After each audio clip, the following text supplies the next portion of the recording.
रोशनपुर कोई साधारण कस्बा नहीं था। यह वह जगह थी जहां पहाड़ आसमान से बातें करते थे, जहां रातें ज्यादा खामोश और हवाएं ज्यादा समझदार थीं। दिन में लोग अपनी रोजमर्रा की जिंदगी में व्यस्त रहते, लेकिन जैसे ही सूरज ढलता, पूरा इलाका किसी अदृश्य रहस्य की चादर ओढ़ लेता। कस्बे के लोग मानते थे कि रोशनपुर की जमीन सिर्फ इंसानों की नहीं, बल्कि उन मखलूकात की भी है जिन्हें देखा नहीं जा सकता। जिन्नों की इसी कस्बे में रहती थी सना। सना की उम्र ज्यादा नहीं थी, लेकिन उसकी आंखों में उम्र से कहीं ज्यादा ठहराव था। उसकी अम्मी का इंतकाल बचपन में ही हो गया था और तभी से उसने सब्र करना सीख लिया था। वह अपने अब्बू के साथ दरगाह के पास एक छोटे से घर में रहती थी। दिन में सिलाई करती, रात में दरगाह पर बैठकर देर तक दुआ करती। दरगाह उसकी पनाह थी। हर जुमे की रात वह सफेद दुपट्टा ओढ़कर दिया जलाने जाती। उस रात भी आसमान पर बादल थे और चांद आधा छुपा हुआ था। हवा में अजीब सी गर्मी थी, जैसे आग कहीं बहुत पास हो। जैसे ही सना दरगाह से लौट रही थी, जंगल की तरफ से किसी ने उसका नाम पुकारा। सना। उसका दिल जोर से धड़क उठा। कौन है? उसने कांपती आवाज में कहा। तभी हवा में आग की हल्की हल्की लपटें घूमी और एक आकृति उभर आई। वह इंसान जैसा था, लेकिन पूरी तरह इंसान नहीं।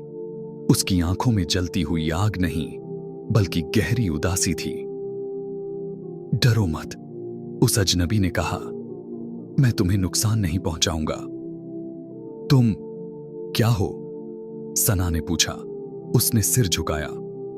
मैं रेहान हूं, आग का जिन्न। सना डर गई थी, लेकिन भागी नहीं।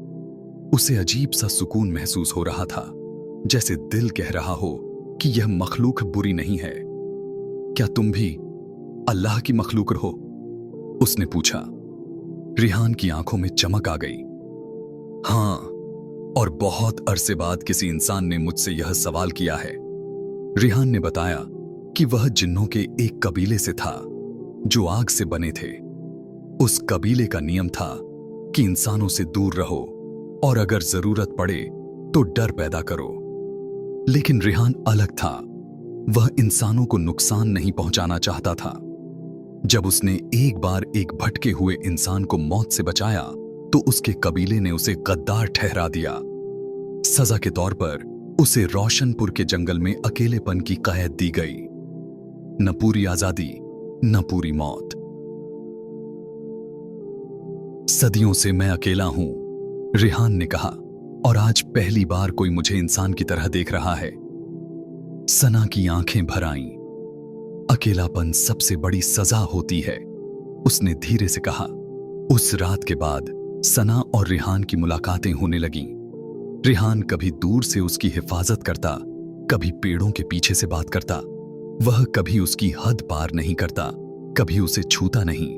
उनकी मोहब्बत शोर वाली नहीं थी, वह दुआओं के बीच पली, सब्र में बढ़ी।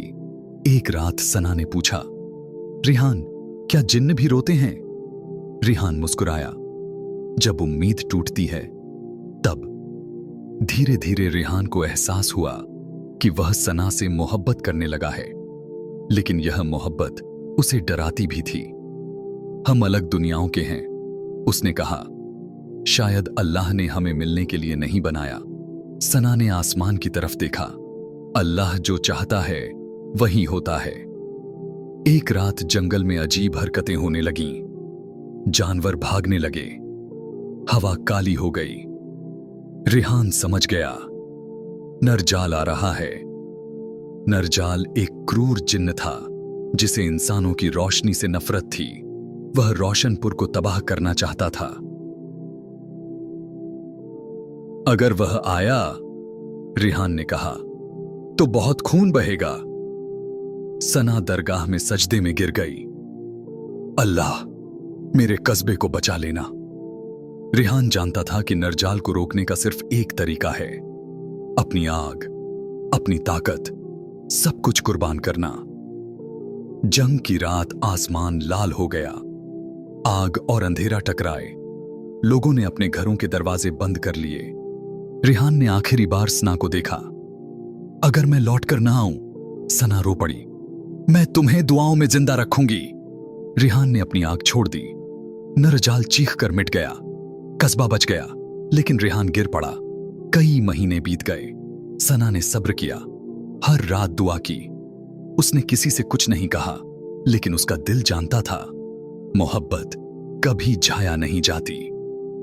एक सुबह फजर के बाद दरगाह के आंगन में किसी के कदमों की आहट आई। वह पलटी, एक इंसान खड़ा था।